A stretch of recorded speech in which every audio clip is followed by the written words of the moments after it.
Taarifa hii habari ni kwa udhamini wa kampuni ya kutuma na kupokea pesa Fiziwari.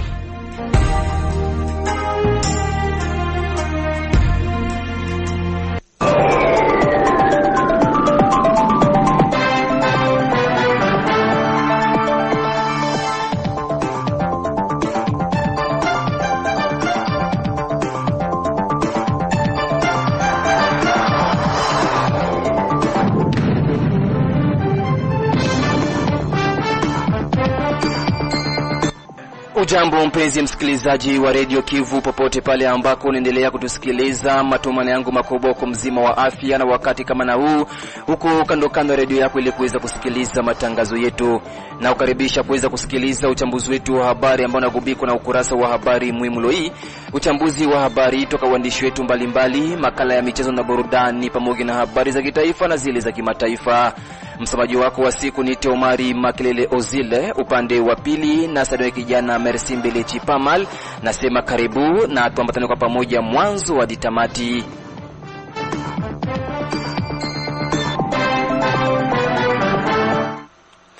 Kabla ya kuingia kwa undani wa uchambuzi wetu wa habari zenyewe kwa kina, na mpisha mwenzangu mchumbe wa mkulima na Fatuma ambaye anatujia na ukurasa wa habari muhimu leo hii. Shukrani sana mwenzangu Omari Makelele Ozil kwa habari muhimu. Wacha sasa tufunue pazia ya habari zetu kwa siku ya leo. Kamati ya watu waishio na ulemavu Baraka Fizi umesema kushukuru shirika la nyumbani la Ajepad kwa kujenga kituo cha matibabu ya watu wenye ulemavu Pakikwena, manispaa ya Kalunja mjini Baraka. Na huko Uvira ni kwamba watu 3 wamefariki, mwingine umoja kujireuliwa vikali, pamoja na bidhaa mbalimbali na pesa kupelekwa. Hayo ndiyo matokeo ya vitendo vya uporaji vilivyoripotiwa kwa mfululizo siku ya Ijumaa usiku wiki tunayo ndani ya mji jirani wa Uvira. Tutatamatisha habari muhimu na huko Kalemi ambako hali ya utata yaendelea kutanda miongoni mwa raia wa katika mji wa Kalemi jimboni Tanganyika. Hivyo nikiisha kwa mnyampara wa tarafa la Lukuga kupanga siku ya kufanya kazi za pamoja maarufu salongo, tofauti na ile siku ambayo meya wa mji wa Kalemi aliyopanga. Kwa sasa raia hawajui wamfuate nani kutokana na hatua hiyo. Mwenzetu wa huko Kalemi Olombwe DJ Doctor atakuwa na mengi zaidi. Omari Makelele Ozil na weka nukta kwa habari muhimu.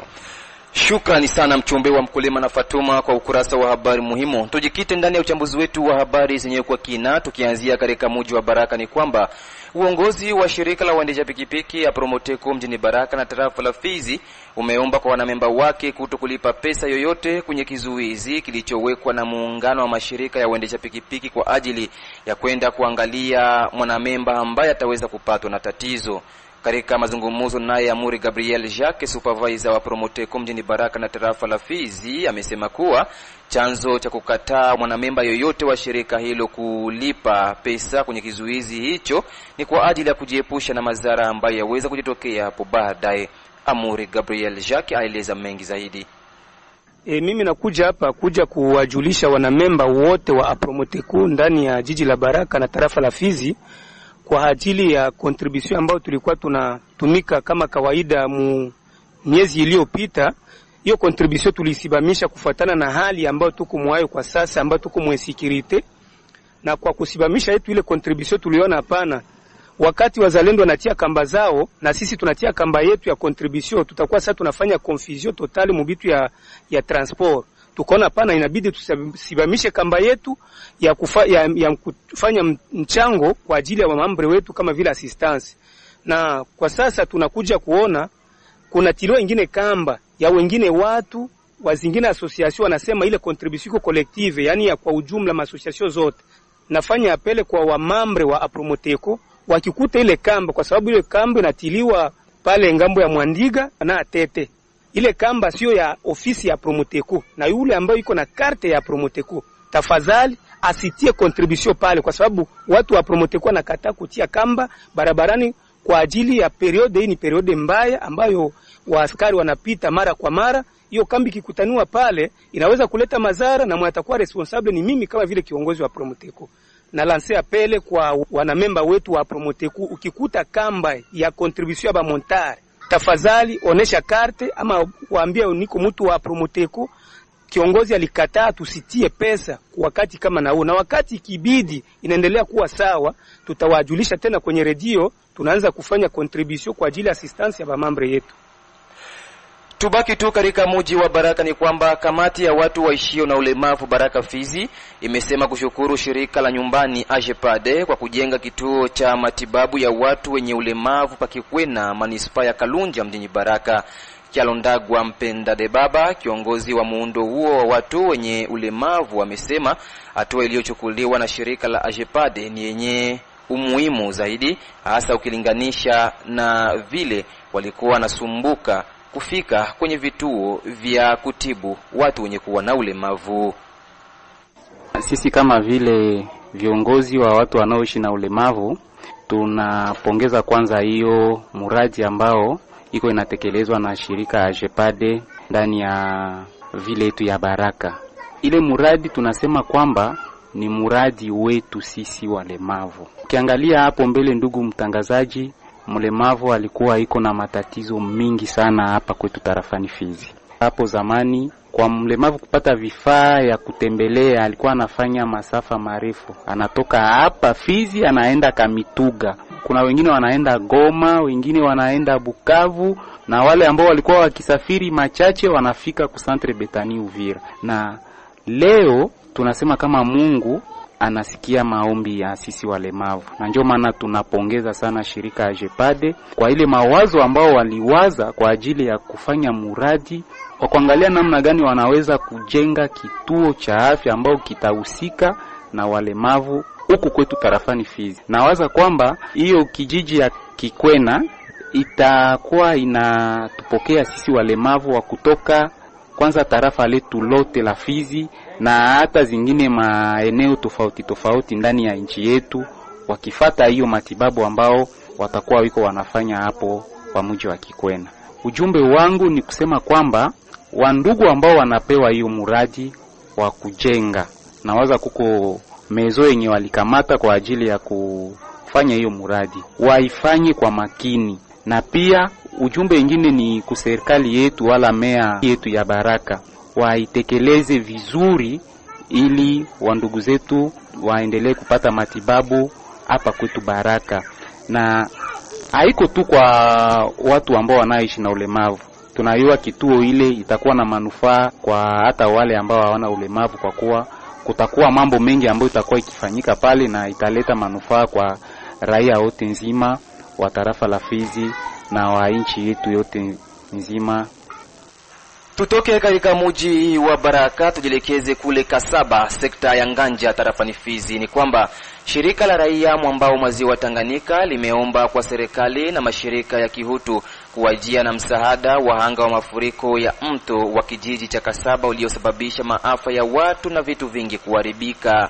Akizungumuza na redio yako, Bwana Shabalei Shabani Banekwa, coordinator wa shirika la raia mwambao maziwa Tanganyika, amesema kuwa kwa sasa wahanga hao wanaishi maisha magumu kwa ukosefu wa chakula, mavazi na sehemu ya kulala na mengineyo kama alivyoeleza. Kwanza niseme nitashukuru kwa serikali ya mkoa, serikali yetu ya Jamhuri ya Kidemokrasia ya Kongo kwa juhudi ambao wameifanya kwa kwenda kulia pamoja na watu wa Kasaba. Maisha kwa sasa hivi ni mbaya kwa sababu wakati kunapokuja tena mvua kianza nyesha, watu huwa wanakimbia kabisa, na maana wanakuwa akili zao ziko sawa kwa kile ambacho kilichopita pale. Kwa hiyo maisha ya pale ya watu kunakuwa na matatizo mengi. Hali kwanza ya njaa iko mingi. Kuna watu ambao wamebaki uchi, walitegemea kupewa nguo na mtu kama vile jirani. Maana yake vitu vyote vinaenda na bakia yeye mtu kwenda kuchukuliwa kwenye bahari. Hakujawa kabisa shirika yoyote ambayo imeshakuja na msaada kwa kuwasaidia, au serikali kutoa kitu ambacho kimeonekana tofauti na wale ambao waliopata majeraha. Kuna mbunge TH ndo alisaidia watu 5 kuwatosha pale Kasaba kuingiza katika hospitali ya hapa Baraka, hospitali ya MSF. Hivi wako hapa, wako natunzwa hapa. Lakini kwa wale wakaaji ambao wanaishi pale Kasaba hawajapata hata kitu chochote. Labda niseme jinsi mpango huu ambao serikali ya mkoa pamoja na viongozi wengine kutoka katika serikali kuu, labda pale kunaweza kuwa kitu kinyewe wanaweza wakaacha kwa wale watu.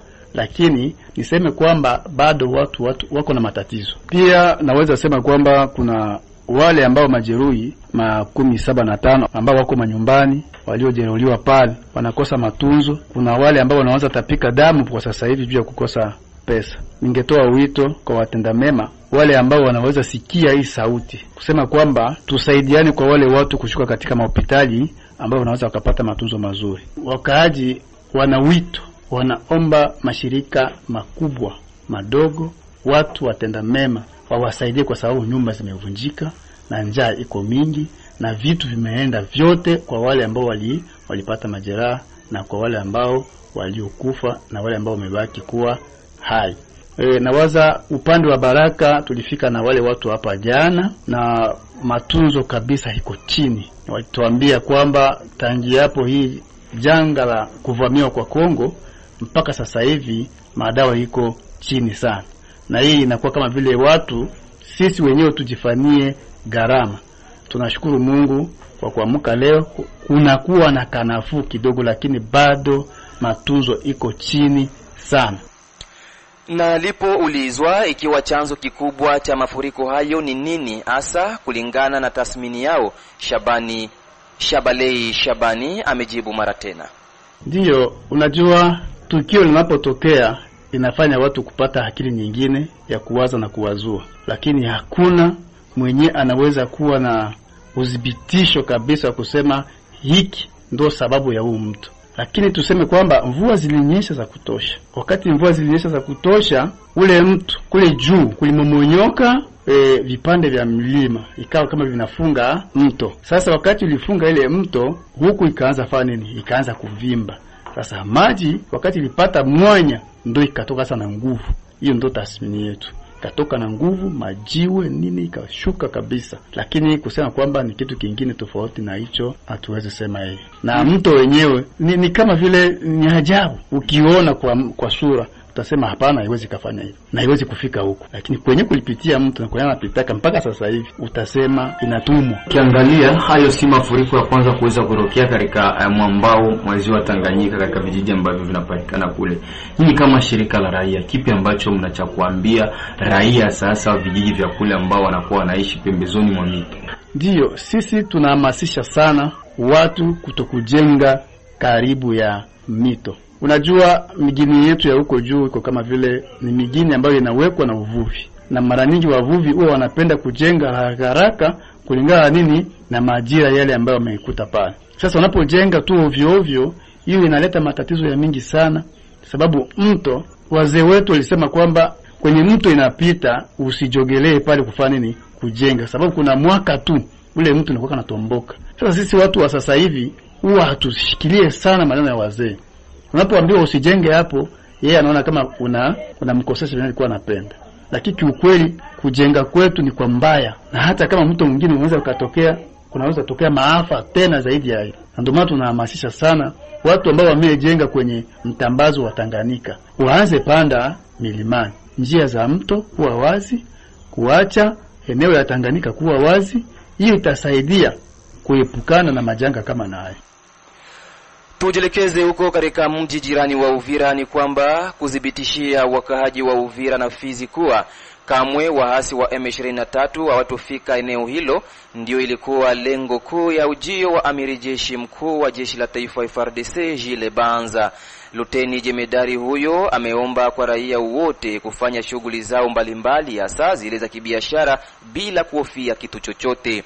Ujumbe huo wa matumaini na amani ameutoa kisha kukamilisha ziara yake ya kikazi iliyochukua masaa kadhaa amiri jeshi huyo mkuu ndani ya mji jirani wa Uvira mwanzoni mwa wiki tunayo. Andre Biadunia Mashaka amezungumza na Radio Kivu juu ya swala hilo. Chef d'état-major général wa FARDC alifika mvile ya Uvira jana siku ya 3, aliingia aux environs ya 9h, alirudia ma 17h30 kutoka Uvira kurudia tena Bujumbura. alikia tu kuturasire kwamba tusiogope, Uvira hakuna shida na bangali mkesio cesser le feu, mais moment opportun, wakati nitabidi kupiga adui atapigwa. Tumetatu kurasire na sisi kwa upande wetu kwamba tuko na imani ya kwamba Uvira na Fizi na Mwenga habitakamatiwa, mais il faut turasire kwamba population inapaswa kuendelea kuapuye wazalendo, parce que ndo seul vraiment brasse kilie tuko nayo, njo nguvu tuko nayo ambayo inatuunga mkono sana. C'est vrai tunaunga mkono na FRDC, mais haiko 100% parce que kuna wale ambao walikimbia kutoka Goma mpaka leo, bangali Uvira, bangali Mbaraka, bangali Mfizi, na wengine walienda Kalemi. Mbona tunanabo confiance à 100%. Donc betu kunabo confiance sana kabisa ni wazalendo, na tuko obligé kwa support, kuwapatia soutien yetu pour que baendelee kutulinda na pamoja na Mungu tulinde dans ce sens. Voilà situation ya mwingine Gisiko. Tusalie tu katika mji huo wa Uvira ni kwamba watu 3 kufariki na mwingine mmoja kujeruhiwa vikali, pamoja na bidhaa mbalimbali na pesa kupelekwa. Hayo ndio matokeo ya vitendo vya uporaji vilivyoripotiwa kwa mfululizo siku ya 5 usiku wiki tunayo ndani ya mji jirani wa Uvira. Kwake mwanasheria Chako Changu Bon Ane, mmoja kati ya malida wa kijamii mjini Uvira, amekemea kwa hali ya juu kitendo hicho, pia namna raia wa Uvira wanaendelea kuuawa kama nyama. Huyu ametoa picha halisi ya hali ilivyokuwa. Ya kwanza, kuna kioski ya jene mwenye banaita Kungwa ambayo imeporwa na watu wenye kushikilia silaha wasiojulikana. Telefoni nyingi za watu ambazo alikuwa na charge pale na pesa ambazo alikuwa wanalipa na akiuzisha mainiti na vinywaji mbalimbali ilipelekwa na wale warugaruga. Kwa hiyo wakati wale warugaruga walikimbia na Balalarondo wakianza kuwatafuta, bahati mbaya hawakuwaona ama hawakupatikana. Kwa hizo saa tu watu wengine wenye kushikilia bombe walipita mnamo Aveni Matadi ya kwanza pembeni tu ya kwangu, na hapo wamefanya kitendo kibaya zaidi. Hiyo ndio shida ya pili. Kuna baba wanamuita Kinyungu, watu wengi wanazoea kumuita kwa jina la Papa Sange. Ni mfanyabiashara mkubwa ndani ya vile ya Uvira, kwa sababu naye haiko na mezoea kuuzisha manguo, lakini pia anakuwa na farmasi kubwa sana katika vile ya Uvira ambayo inaitwa Sangefar. Na wamempiga bombe, alikuwa nakaa tu kwenye mlango wake wa lupango, walimpiga bombe na hiyo bombe ikaua ule baba pale pale, lakini pia ikaumiza mwingine mama na kijana. Bahati mbaya huyo mama naye amefariki leo kwenye hospitali ya Dr. Gilen, na huyo kijana wa miaka karibuni 12 na zaidi ndio mwenye iko saizi kwenye Hospital General Reference ya hapa kwetu Uvira. Utaelewa kwamba watu wawili ndio wameshafariki, baba Sange Kinyungu na huyo mama mzee wa miaka 17 na zaidi, na kijana huyo kwa sasa ni mgonjwa kwenye hospitali ya General. Hizo ndio shida mbili kubwa ambazo zimepatikana katika quartier Mulongwe, komine ya Mulongwe ile ya Uvira. Pamoja na hayo, Chako Changu Bon Ane ameongeza kuwa kuzagaa kwa silaha na vyombo vingine vya kuumiza ndiyo chanzo zaidi cha mauaji mjini Uvira. Chako Changu Bon Ane arejea mara tena. Kweli hatujui hoteli mwenye alifanya kile kitendo, lakini kisha mzee kufariki maservisi ya security zote zimewasili pale na wadeplore kitendo kama na hicho kinafanyika ndani ya quartier general ya wakubwa wa wazalendo wanapatikana katika vile ya Uvira.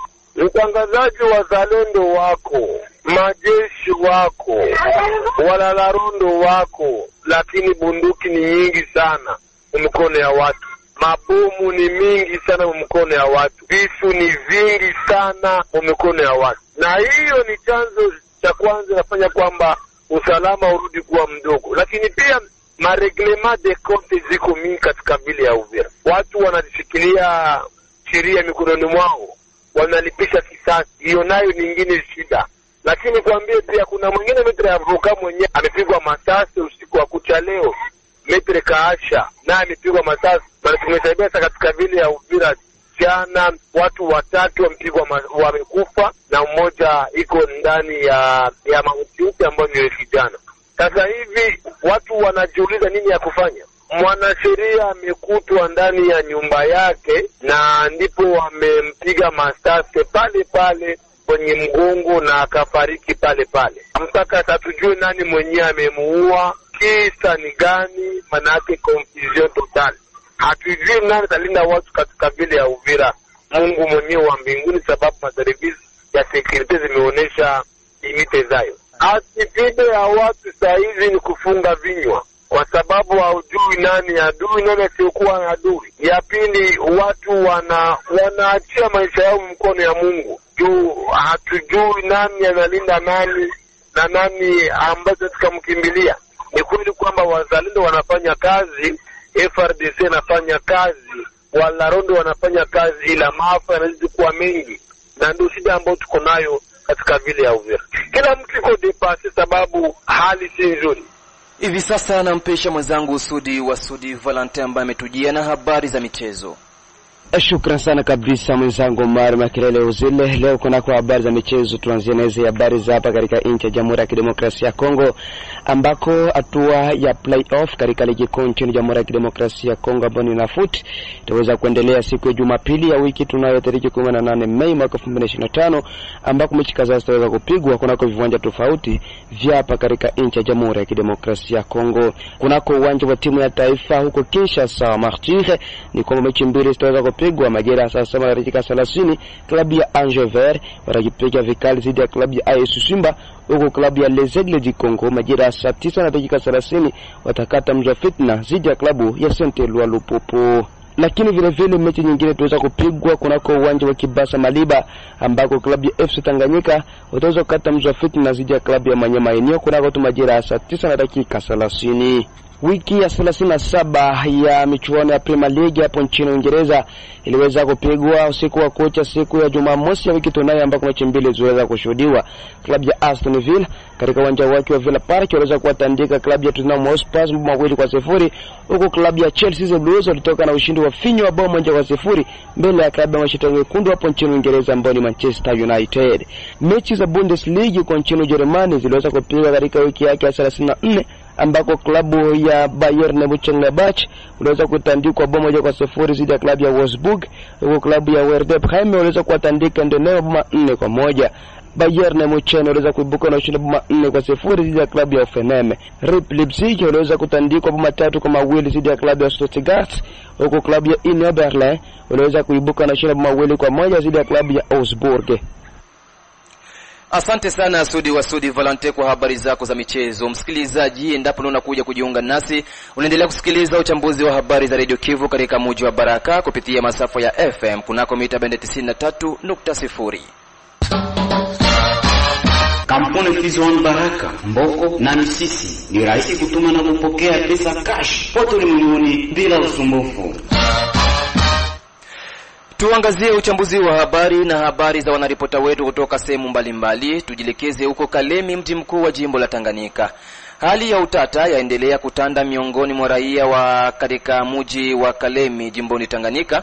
Hivyo ni kisha kwa mnyampara wa tarafa la Lukuga kupanga siku ya kufanya kazi za pamoja maarufu Salongo, tofauti na ile siku ambayo meya wa mji wa Kalemi aliweza kupanga. Mpaka sasa raia wa Kalemi hawajui wafate siku ya nani. Mengi zaidi Olombo Ije Dokta ni mwanaripota wa Radio Kivu Kalemi ametuandalia ripoti ifuatayo.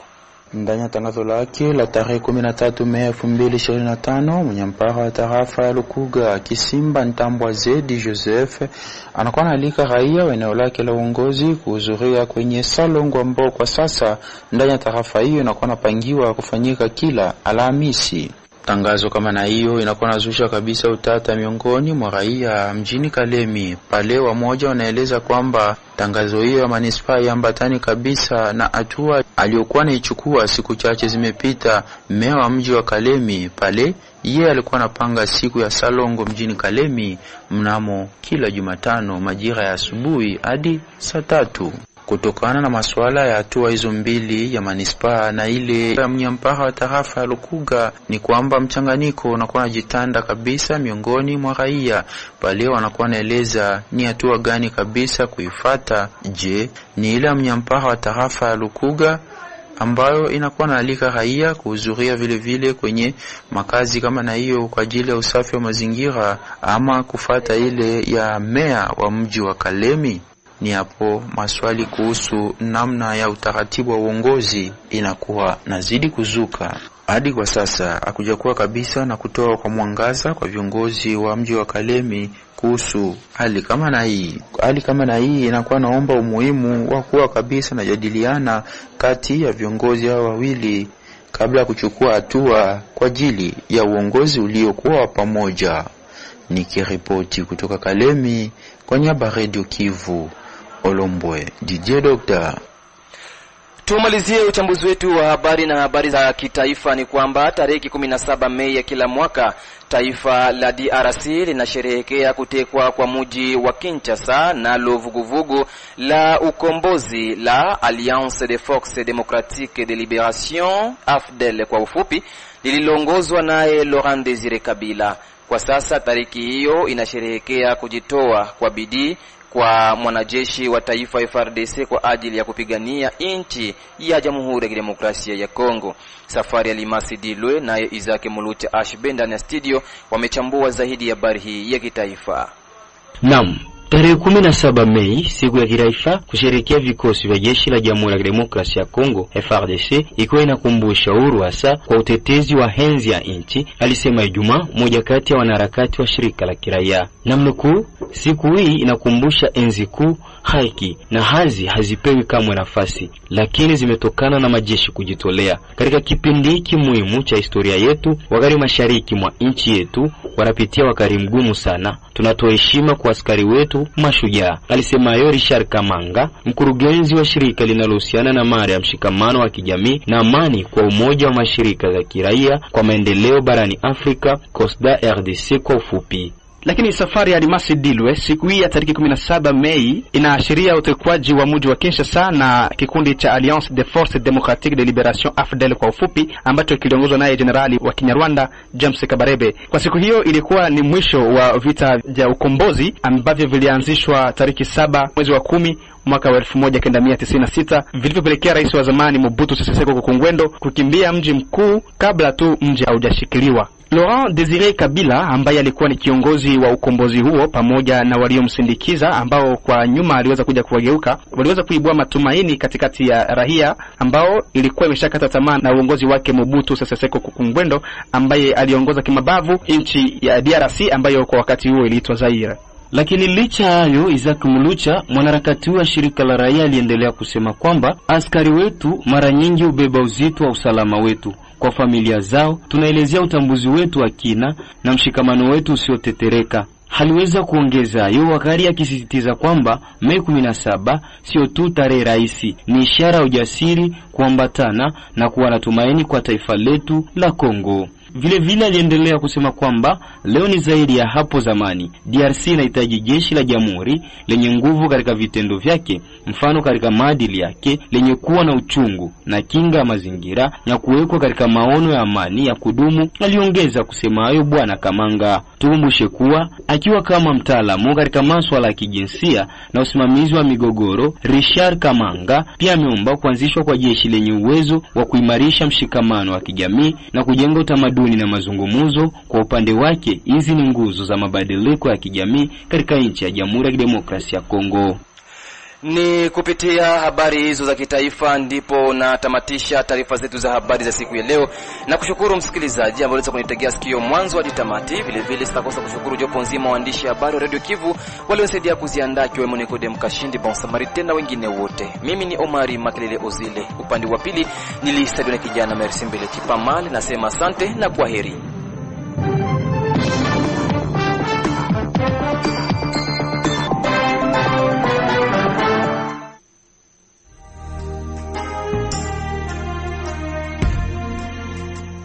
Taarifa hii ya habari ni kwa udhamini wa kampuni ya kutuma na kupokea pesa Fizi One.